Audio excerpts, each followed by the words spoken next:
اللہ اکبر کبیرہ۔ تو اللہ سبحانہ وتعالیٰ نبی صلی اللہ علیہ وسلم کو کہہ رہے ہیں یعنی ان ساری باتوں کا کیا مقصد ہے کہ آپ کا کام کیا تھا کہ آپ پیغام پہنچا دیں۔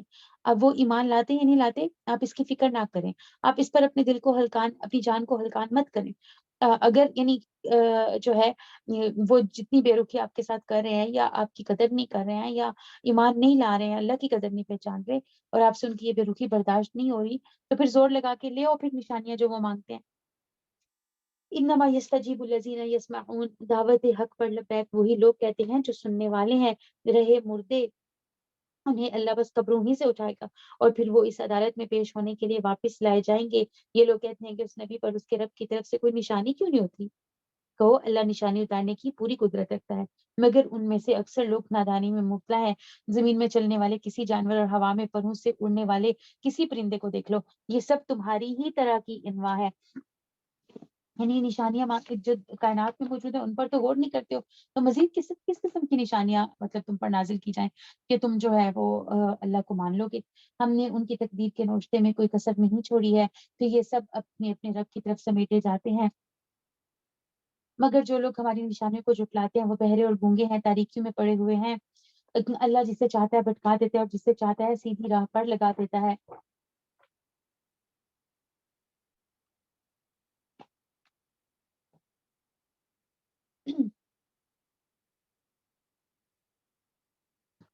ان سے کہیے ذرا غور کر کے بتاؤ، اگر کبھی تم پر اللہ کی طرف سے کوئی بڑی مصیبت آ جاتی ہے یا آخری گھڑی آ پہنچتی ہے تو کیا اس وقت تم اللہ کے سوا کسی اور کو پکارتے ہو؟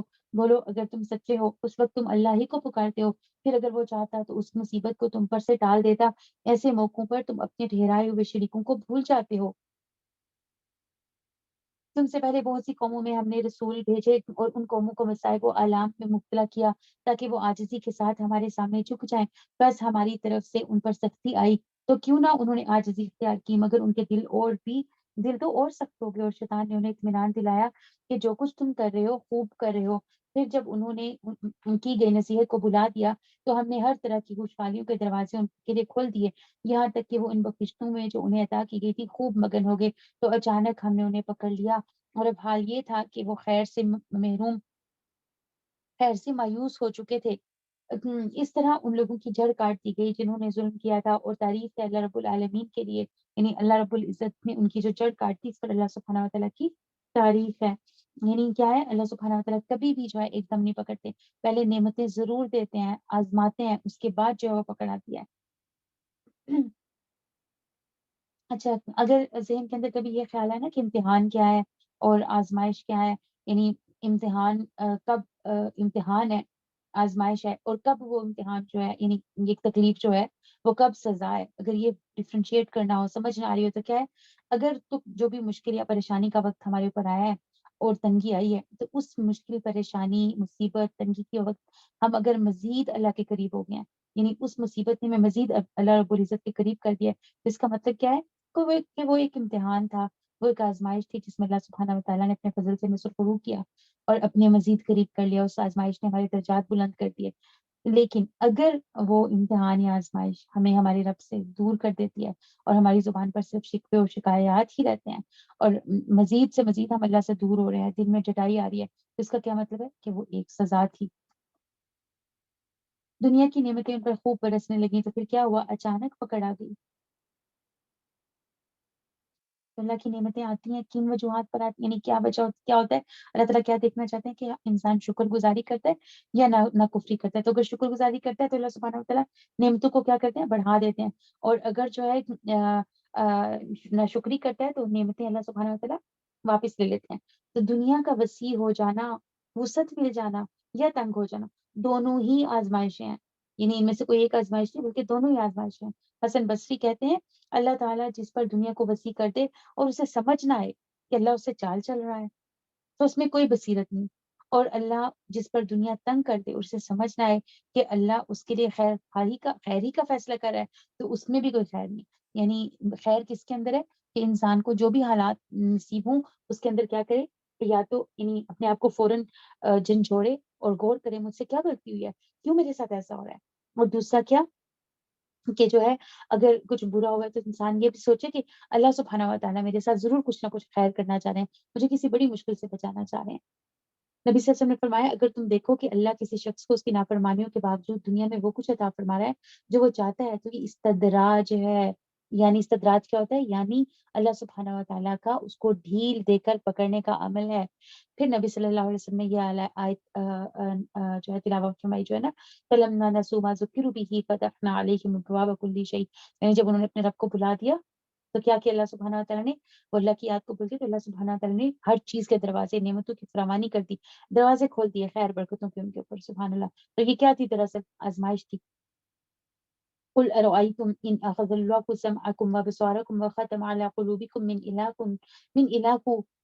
إله غير الله يأتيكم به انظر كيف نصرف الآيات ثم هم يصدفون۔ اے محمد صلی اللہ علیہ وسلم ان سے کہیے کہ کبھی تم نے یہ بھی سوچا اگر اللہ سبحانہ و تعالیٰ تمہاری بینائی اور سماعت تم سے چھین لے اور تمہارے دلوں پر مہر کر دے تو اللہ سبحانہ و تعالیٰ کے سوا کون سا الہ ہے جو یہ قوتیں تمہیں واپس دلا سکتا ہو؟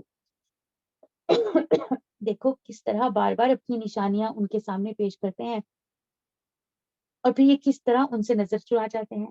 کہو کبھی تم نے سوچا کہ اگر اللہ کی طرف سے اچانک یا اعلانیہ تم پر عذاب آ جائے کیوں تو کیا ظالم لوگوں کو اللہ کے سوا کوئی بچانے والا ہوگا؟ کہو کبھی تم نے سوچا کہ اگر اللہ کی طرف سے اچانک یا اعلانیہ تم پر عذاب آ جائے تو کیا ظالم لوگوں کے سوا کوئی اور ہلاک ہوگا؟ ہم جو رسول بھیجتے ہیں اسی لیے تو بھیجتے ہیں کہ وہ نیک کردار لوگوں کے لیے خوشخبری اور بد کرداروں کے لیے ڈرانے والے ہوں۔ پھر جو لوگ ان کی بات مان لیں اور اپنے طرز عمل کی اصلاح کر لیں ان کے لیے رنج اور خوف کا موقع نہیں، اور جو ہماری آیات کو جھٹلائیں وہ اپنی نافرمانیوں کے پاداش میں سزا بھگت کر رہیں گے۔ اے نبی صلی اللہ علیہ وسلم ان سے کہیے میں تم سے یہ نہیں کہتا کہ میرے پاس اللہ کے خزانے ہیں، نہ میں غیب کا علم رکھتا ہوں، اور نہ یہ کہتا ہوں کہ میں فرشتہ ہوں۔ سبحان اللہ۔ صاف صاف اللہ سبحانہ و تعالیٰ نے نبی اکرم صلی اللہ علیہ وسلم سے کیا فرمایا؟ انہیں کیا بتا دو؟ صاف صاف انہیں کیا بتا دو؟ یہ نہ کہ میں یہ نہیں کہتا کہ میرے پاس اللہ کے خزانے ہیں، نہ میں غیب کا علم رکھتا ہوں، یعنی نہ نبی صلی اللہ علیہ وسلم کے پاس غیب کا علم، نہ اللہ کے کوئی خزانے، اور نہ یہ کہتا ہوں کہ میں فرشتہ ہوں، میں تو صرف اس وحی کی، یعنی حقیقت کیا ہے؟ میں کیا ہوں؟ یعنی میں تو صرف اس وحی کی پیروی کرتا ہوں جو مجھ پر نازل کی جاتی ہے۔ پھر ان سے پوچھے کہ کیا اندھا اور آنکھوں والا دونوں برابر ہو سکتے ہیں؟ کیا غور نہیں کرتے؟ وَأَنذِرْ بِهِ الَّذِينَ يَخَافُونَ أَن يُحْشَرُوا إِلَى رَبِّهِمْ لَيْسَ لَهُم مِّن دُونِهِ وَلِيٌّ وَلَا شَفِيعٌ لعلکم یتقون۔ اور اے محمد صلی اللہ علیہ وسلم اس علم وحی کے ذریعے سے ان لوگوں کو نصیحت کیجیے جو اس بات کا خوف رکھتے ہیں کہ اپنے رب کے سامنے اس حال میں پیش کیے جائیں گے کہ اس کے سوا وہاں کوئی نہ ہوگا جو ان کا حامی و مددگار ہو یا اس کی سفارش کرے۔ شاید کہ اس نصیحت سے متنبہ ہو کر وہ اللہ سبحانہ و تعالیٰ کی یعنی اللہ سبحانہ و تعالیٰ ترسی کی روش اختیار کر لیں۔ جو لوگ اپنے رب کو دن رات پکارتے ہیں اور اس کی خوشنودی کی طلب میں لگے ہوئے ہیں انہیں اپنے سے دور نہ پھینکو۔ ان کے حساب میں سے کسی چیز کا بوجھ تم پر نہیں اور تمہارے حساب میں سے کسی چیز کا بھار ان پر نہیں، اس پر بھی اگر تم انہیں دور پھینکو گے تو تم ظالموں میں شمار ہو جاؤ گے۔ دراصل ہم نے اس طرح ان لوگوں میں سے بعض کو بعض کے ذریعے آزمائش میں ڈالا ہے تاکہ وہ انہیں دیکھ کر کہیں یہ ہیں وہ لوگ جن پر ہمارے درمیان اللہ کا فضل و کرم ہوا ہے۔ ہاں، کیا اللہ اپنی شکر گزار بندوں کو ان سے زیادہ نہیں جانتا؟ جب تمہارے پاس وہ لوگ آئیں جو ہماری آیات پر ایمان لاتے ہیں تو ان سے کہیے کہ تم پر سلامتی ہو، تمہارے رب نے رحم و کرم کا شیوا اپنے اوپر لازم کر لیا ہے۔ یہ اس کا رحم و کرم ہی ہے کہ اگر تم میں سے کوئی نادانی کے ساتھ کسی برائی کا ارتکاب کر بیٹھا ہو پھر اس کے بعد توبہ کرے اور اصلاح کرے تو وہ اسے معاف کر دیتا ہے اور نرمی سے کام لیتا ہے۔ اس طرح ہم اپنی نشانیاں کھول کھول کر بیان کرتے ہیں تاکہ مجرموں کی راہ بالکل نمایاں ہو جائے۔ قل انی نہیت ان اعبد الذین تدعون من دون اللہ، ان سے کہیے اے محمد صلی اللہ علیہ وسلم ان سے کہیے کہ تم لوگ اللہ کے سوا جن دوسروں کو پکارتے ہو ان کی بندگی کرنے سے مجھے منع کیا گیا ہے۔ کہیے کہ میں تمہاری خواہشات کی پیروی نہیں کروں گا، اگر میں نے ایسا کیا تو گمراہ ہو گیا، راہ راست پانے والوں میں سے نہ رہا۔ کہیے میں اپنے رب کی طرف سے ایک دلیل روشن پر قائم ہوں اور تم نے اسے جھٹلا دیا ہے۔ اب میرے اختیار میں وہ چیز ہے نہیں جس کے لیے تم جلدی مچا رہے ہو۔ فیصلہ سارے کا سارا اللہ کے اختیار میں ہے، وہی امر حق بیان کرتا ہے اور وہی بہترین فیصلہ کرنے والا ہے۔ کل کہہ دیجئے قل لو ان عندي ما تستعجلون به لقضي الامر بيني وبينكم والله اعلم بالظالمین، کہیے اگر وہ کہیں وہ چیز میرے اختیار میں ہوتی جس کی تم جلدی میں چاہ رہے ہو تو میرے اور تمہارے درمیان کب کا فیصلہ ہو چکا ہوتا، مگر اللہ زیادہ بہتر جانتا ہے کہ ظالموں کے ساتھ کیا معاملہ کیا جائے، اسی کے پاس غیب کی کنجیاں ہیں جنہیں اس کے سوا کوئی نہیں جانتا، بحر و بر میں جو کچھ ہے وہ سب سے واقف ہے، درخت سے گرنے والا کوئی پتا ایسا نہیں جس کا اسے علم نہ ہو، زمین کے تاریخ پر تمہیں کوئی ایسا دانا نہیں جس سے وہ باخبر نہیں، خشک و تر سب کچھ ایک کھلی کتاب میں لکھا ہوا ہے، وہی ہے جو رات کو تمہاری روحیں قبض کرتا ہے اور دن میں جو کچھ تم کرتے ہو اسے جانتا ہے، پھر دوسرے روز وہ تمہیں اسی کاروبار کے عالم میں واپس بھیج دیتا ہے تاکہ اتنی زندگی کی مقررہ مدت پوری کرو، آخر کار اسی کی طرف واپسی ہے، پھر وہ تمہیں بتا دے گا کہ تم کیا کرتے رہے ہو، وَهُوَ الْقَاهِرُ فَوْقَ عِبَادِهِ، یعنی اب اللہ سبحانہ و تعالیٰ کی اور صفت کا یہاں پر ذکر آ رہا ہے کہ وہ رب کیا ہے، غلبے والا ہے، اللہ سبحانہ و تعالیٰ اپنے سارے بندوں کو مغلوب کر سکتا ہے، یعنی اللہ سبحانہ و تعالیٰ کیا ہے، اپنے بندوں پر مغالب ہے، سب اس کے قبضہ قدرت میں ہے، سب اس کے کنٹرول میں ہے، اس لیے کوئی بھی شخص جب تکبر کرتا ہے تو اللہ سبحانہ و تعالیٰ کیا کرتے ہیں، اس کو پکڑ لیتے ہیں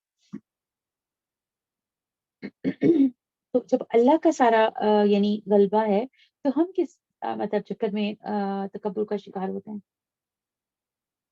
اللہ سبحانہ و تعالیٰ میں ہر قسم کے کبر تکبر بڑائیوں سے محفوظ رکھے، رسول صلی اللہ علیہ وسلم نے فرمایا ایک شخص دو چادریں پہن کر اکڑ کر چل رہا تھا اور اپنی جی میں اترا رہا تھا، اللہ سبحانہ و تعالیٰ نے اسے زمین میں دھنسا دیا اور وہ اب قیامت کے دن تک مسلسل زمین میں دھنستا چلا جا رہا ہے،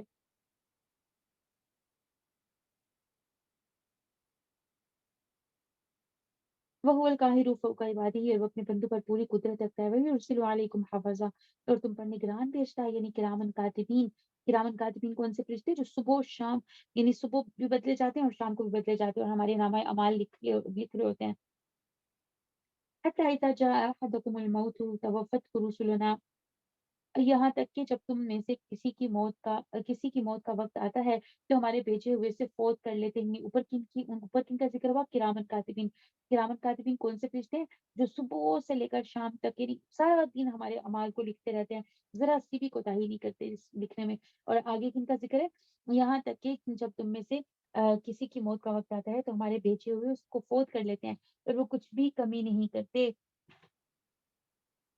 یہاں تک کہ جب تم میں سے کسی کی موت کا وقت آ جاتا ہے تو اس کے بھیجے ہوئے فرشتے اس کی جان نکال لیتے ہیں اور اپنا فرض انجام دینے میں ذرا کوتاہی نہیں کرتے، سب کے سب اپنے حقیقی آقا کی طرف واپس لائے جاتے ہیں، خبردار وہ فیصلے کے سارے اختیارات اسی کو حاصل ہیں اور وہ حساب لینے میں بہت تیز ہے، اے محمد صلی اللہ علیہ وسلم ان سے پوچھئے صحرا اور سمندر کی تاریکیوں میں کون تمہیں خطرات سے بچاتا ہے، کون ہے جس سے تم مصیبت کے وقت گڑ گڑا کر اور چپ کے دعائیں مانگتے ہو، کس سے کہتے ہو کہ اگر اس بلا سے تو نے ہم کو بچا لیا تو ہم ضرور شکر گزار ہو جائیں گے، تو اللہ تمہیں اس سے اور ہر تکلیف سے نجات دیتا ہے، پھر تم دوسروں کو اس کا شریک ٹھہراتے ہو، یعنی تکلیف ہوتی ہے، کبھی ایسی زندگی کی سچویشن ہوتی ہے کہ انسان ہر طرف سے بے یار و مددگار ہو جاتا ہے اور کوئی دنیا کی بڑی بڑی طاقت، کوئی چیز، نہ ہمارا پیسہ، نہ ہمارے احباب، نہ ہمارے رشتے دار، نہ ہمارے والدین، کوئی قریبی رشتہ دار وہ ہمارے کام ہی نہیں آ پا رہا ہوتا، بالکل تنہا اکیلے رہ جاتے ہیں، بے یار و مددگار، تو اس ٹائم انسان کس کو پکارتا ہے،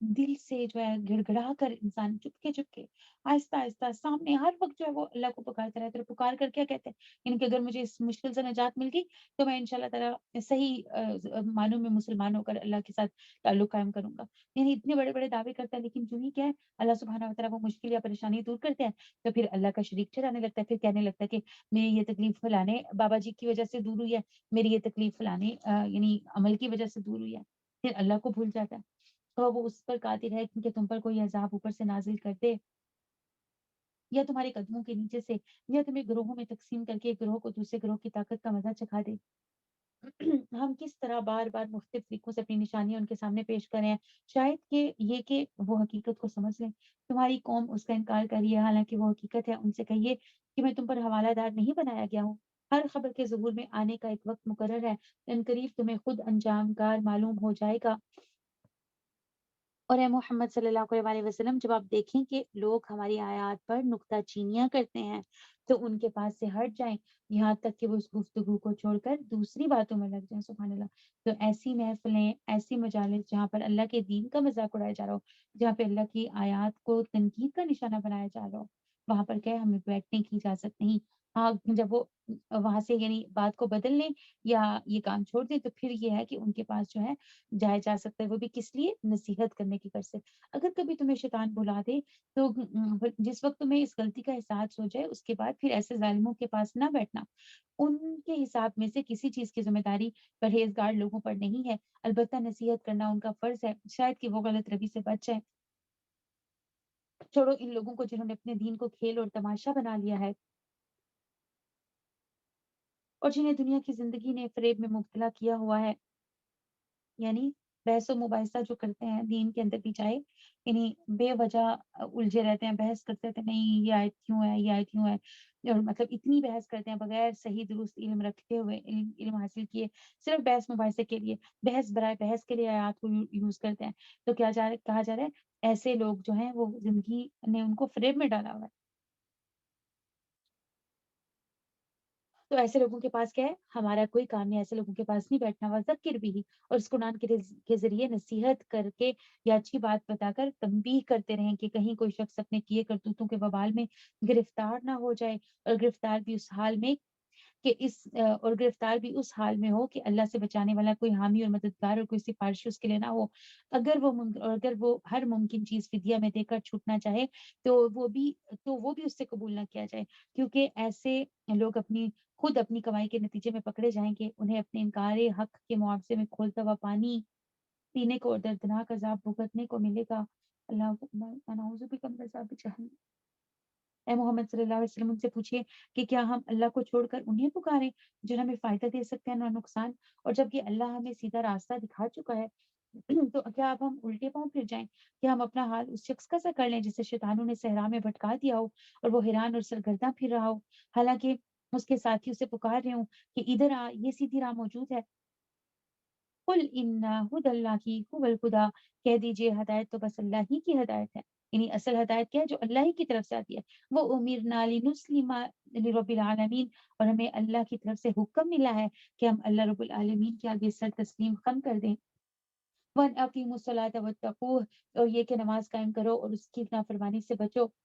وَهُوَ الَّذِي إِلَيْهِ تُحْشَرُونَ، وہی ہے جس کی طرف تم سب سمیٹے جاؤ گے۔ یعنی یہاں پر کیا احکامات ہمیں مل رہے ہیں؟ ہدایت دیکھنے ہے کہ اگر ہمارے اندر ہے کہ نہیں، یعنی ہدایت کی بڑی نشانیاں کیا ہے کہ انسان نماز قائم کرے اور اللہ سے ڈرے، کھلے چھپے یعنی اسے ڈرتا رہے، اور ہر وقت جو ہے اس بات کو یاد رکھے کہ اللہ سبحانہ و تعالیٰ ہی کی طرف ہماری واپسی ہے۔ وَهُوَ الَّذِي خَلَقَ السَّمَاوَاتِ وَالْأَرْضَ بِالْحَقِّ، وہی ہے جس نے آسمانوں اور زمین کو برحق پیدا کیا، اور جس دن وہ کہے گا کہ حشر ہو جائے یعنی قیامت برپا ہو جائے تو اسی دن وہ برپا ہو جائے گی۔ وَلَهُ الْمُلْكُ يَوْمَ يُنفَخُ فِي الصُّورِ عَالِمُ الْغَيْبِ وَالشَّهَادَةِ وَهُوَ الْحَكِيمُ الْخَبِيرُ، اسی کا ارشاد عین حق ہے۔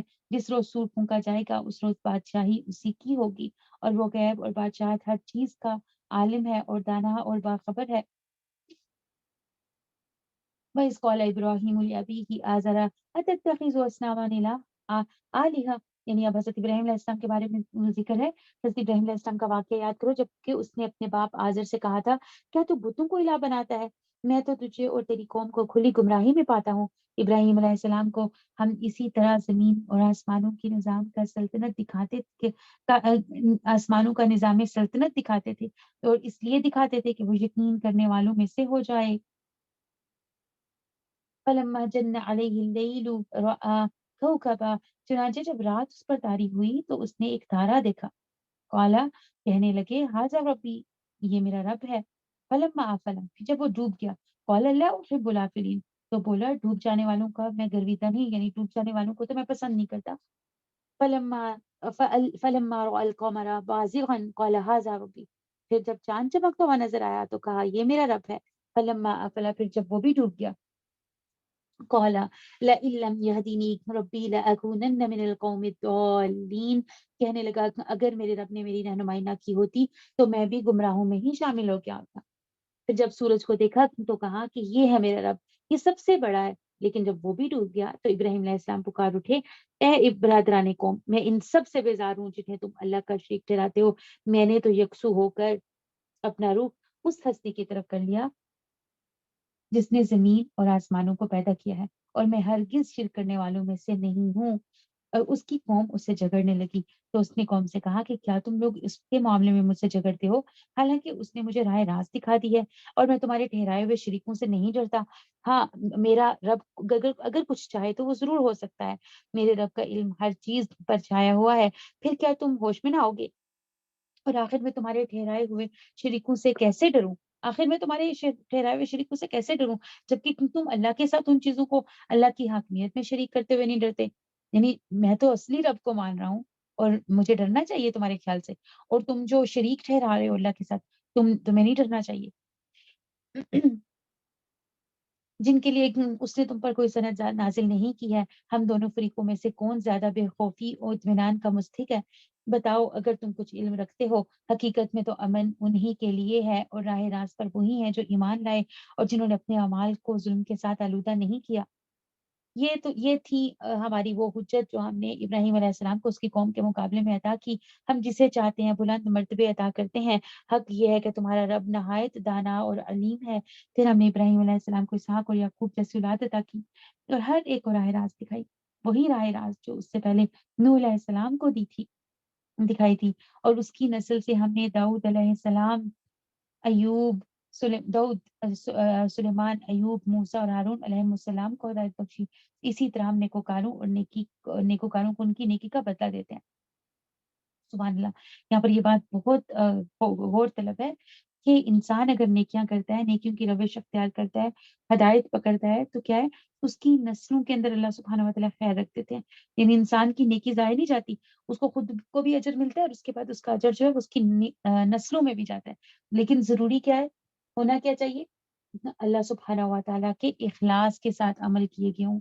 اعمال کیسے ہونے چاہیے؟ اللہ سبحانہ و تعالیٰ کے ساتھ اخلاص پر معاملات ہوئے ہوں۔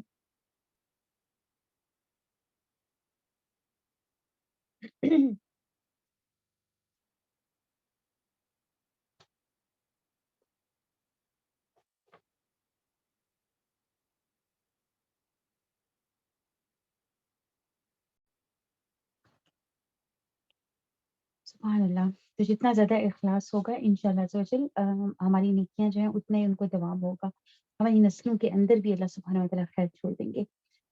تو دیکھیے قوم نے کیا کیا، قوم نہیں مانی، پوری قوم جو ہے آپ علیہ السلام کے اگینسٹ ہو گئی، اور پھر انہیں آگ میں بھی پھینکا گیا، اور اللہ سبحانہ و تعالیٰ نے اپنی قدرت سے ان کو جو ہے آگ سے بھی بچا لیا، پھر انہیں یعنی ملک سے نکال دیا گیا، سبحان اللہ، وہاں سے پھر یعنی اور جگہ پر گئے، اور اللہ سبحانہ و تعالیٰ نے پھر کیا کیا، یعنی اللہ سبحانہ و تعالیٰ نے ان کو ان کی جتنی قربانیاں تھیں ان کا بدلہ کس طرح دیا، نیک اولاد کی صورت میں دیا، سبحان اللہ، اور اس اولاد کی نسل کے اندر اللہ تعالیٰ نے خیر کیسے ڈالی کہ پھر پیغمبروں کا سلسلہ چلا ان کی اولاد میں، سبحان اللہ۔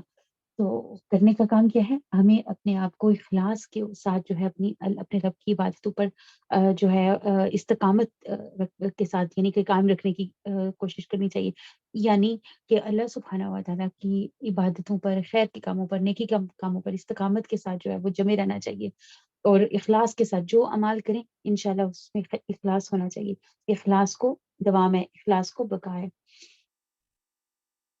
وَكَذَلِكَ نَجْزِي الْمُحْسِنِينَ، اسی طرح ہم نیکوکاروں کو ان کی نیکی کا بدلہ دیتے ہیں۔ اسی کی اولاد سے زکریا، یحییٰ، عیسیٰ اور الیاس علیہ السلام کو ہدایات کیا، ہر ایک ان میں سے صالح تھا۔ اسی خاندان میں سے اسماعیل، الیسع اور یونس اور لوط علیہ السلام کو راستہ دکھایا، ان میں سے ہر ایک کو ہم نے تمام دنیا والوں پر فضیلت عطا کی، نیز ان کے آباء و اجداد اور ان کی اولاد اور ان کے بھائی بندوں میں سے بہتوں کو ہم نے نوازا، انہیں اپنی خدمت کے لیے چن لیا اور سیدھے راستے کی طرف رہنمائی کی۔ اللہ سبحانہ و تعالیٰ ہمیں اور ہماری اولادوں کو بھی چن لے، اپنے چنے ہوئے بندوں میں شامل فرمائے۔ اللہ سبحانہ و تعالیٰ ہمیں ہمیشہ سیدھے راستے پر چلائے، سیدھے راستے کی رہنمائی کرتا رہے اور سیدھے راستے پر استقامت کے ساتھ چلاتا رہے۔ یہ اللہ کی ہدایت ہے جس کے ساتھ وہ اپنے بندوں میں سے جس کی چاہتا ہے رہنمائی کرتا ہے، لیکن اگر کہیں ان لوگوں نے شرک کیا ہو تو ان سب کا کیا کرایا غارت ہو جاتا، یعنی اگر وہ لوگ بھی شرک کرتے تو کیا ہوتا، سارے اعمال ضائع ہو جاتے۔ وہ لوگ تھے جنہیں ہم نے کتاب، حکمت کتاب، حکم اور نبوت عطا کی تھی۔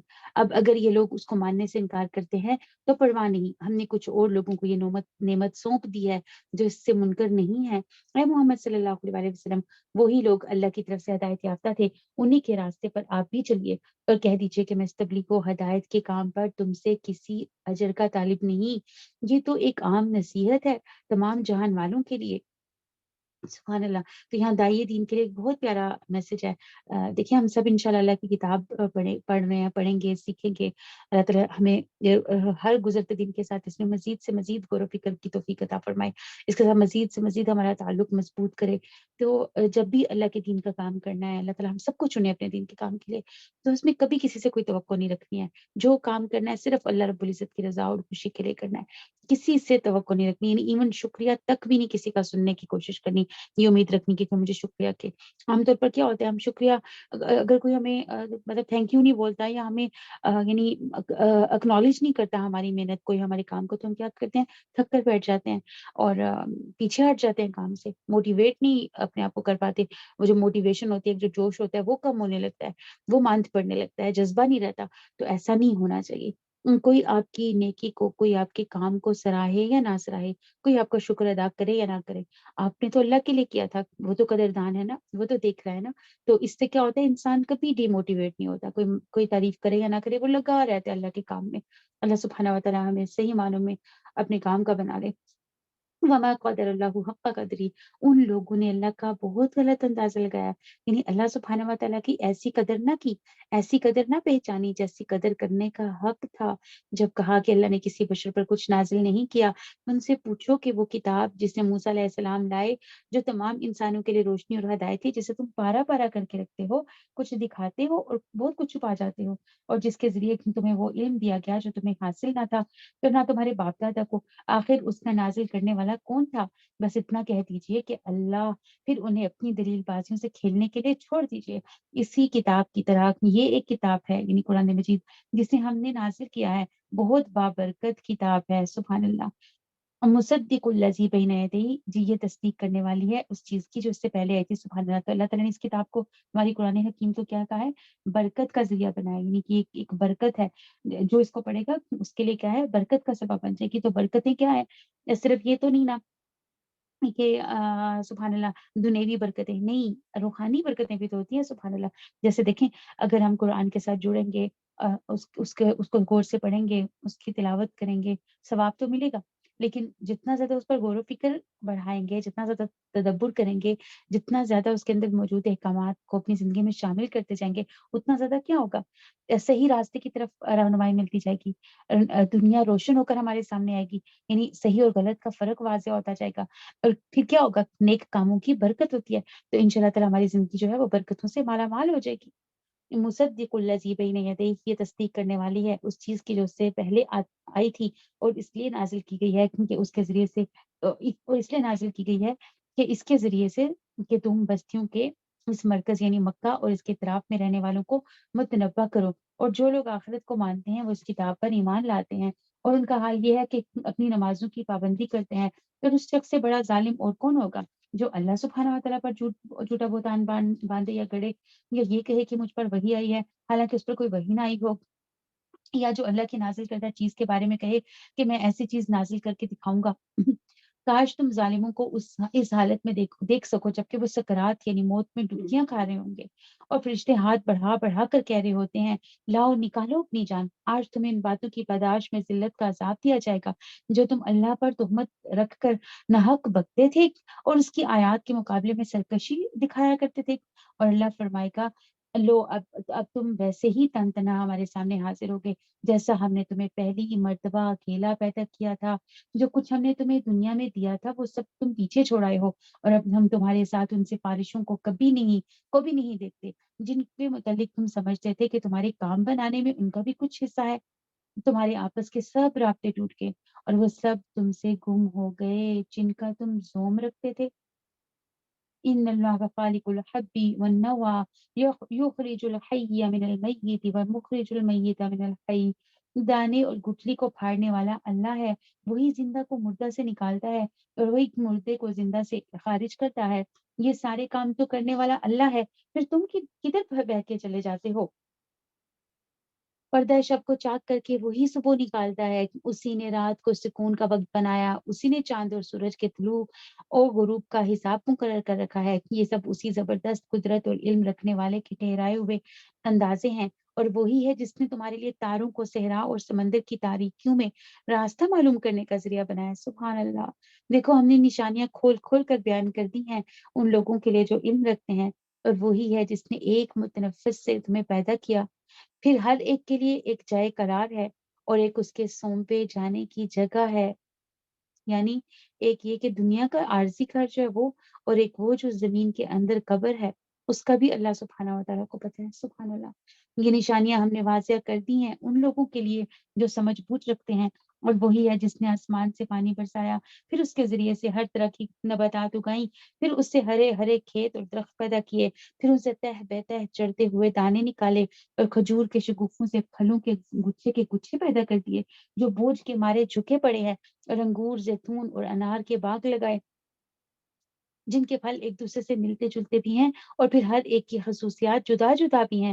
یہ درخت جب پھلتے ہیں تو ان میں پھل آنے اور پھر ان کے پکنے کی کیفیت ذرا غور سے دیکھو۔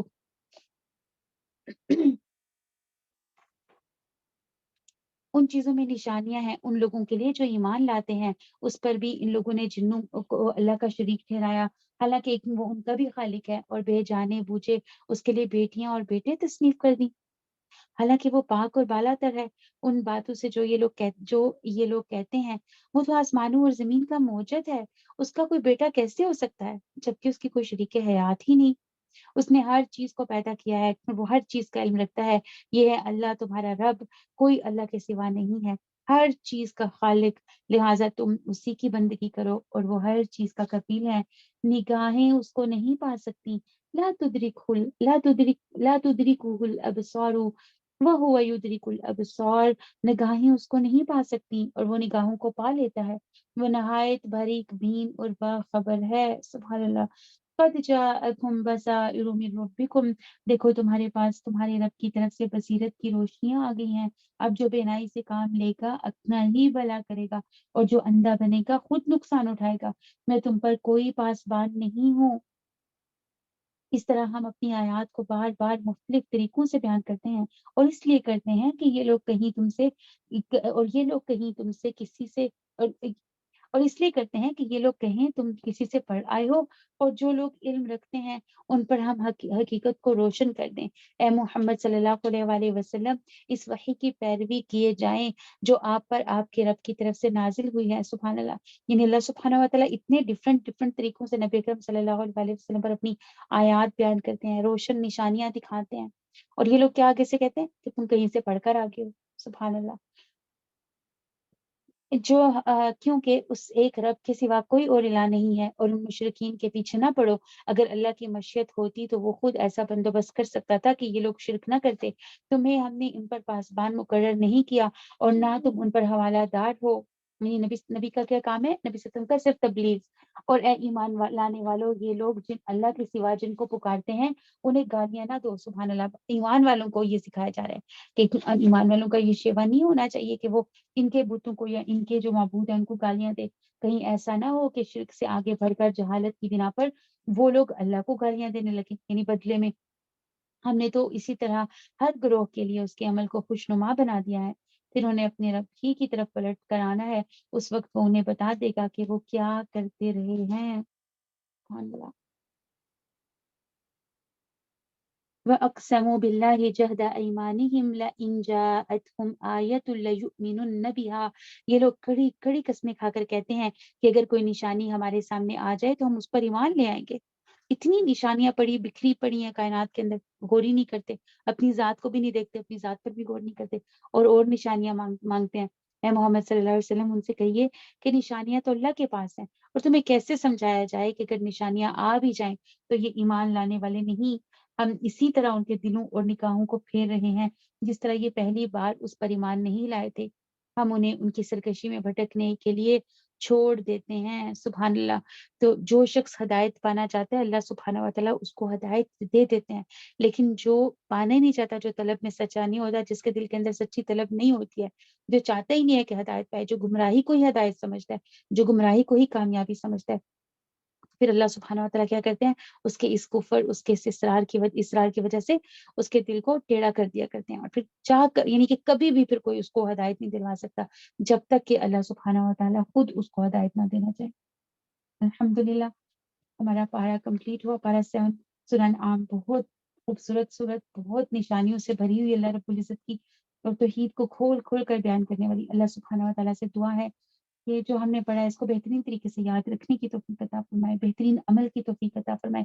اللہ سبحانہ و تعالیٰ توحید کی روشنی سے ہماری زندگیوں کو روشن کر دے، اور جو شرک کے اجالے ہیں، جو اللہ سبحانہ و تعالیٰ کی قدر، جو شرک کے اندھیرے ہیں، اور جو اللہ سبحانہ و تعالیٰ کی قدر نہ پہچاننے کے اندھیرے ہیں، اللہ سبحانہ و تعالیٰ ہمیں ان اندھیروں سے محفوظ رکھے، ان کو ہمارے دلوں سے دور کر دے، ہمارے دلوں کو منور کر دے، روشن کر دے. وآخر دعوانا ان الحمد للہ رب العالمین. سبحانک اللہم وبحمدک اشہد ان لا الہ الا انت استغفرک واتوب الیک. السلام علیکم ورحمۃ اللہ وبرکاتہ.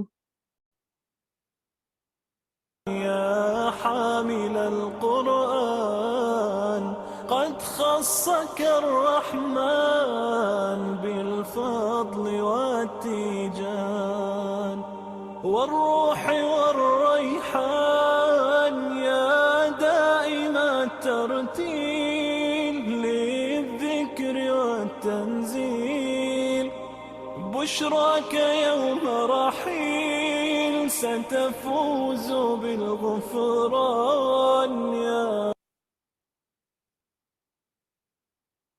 شكرا يا ربي شكرا هديت قلبي شكرا نورت دربي شكرا شكرا يا رب شكرا يا ربي شكرا هديت قلبي شكرا نورت دربي شكرا شكرا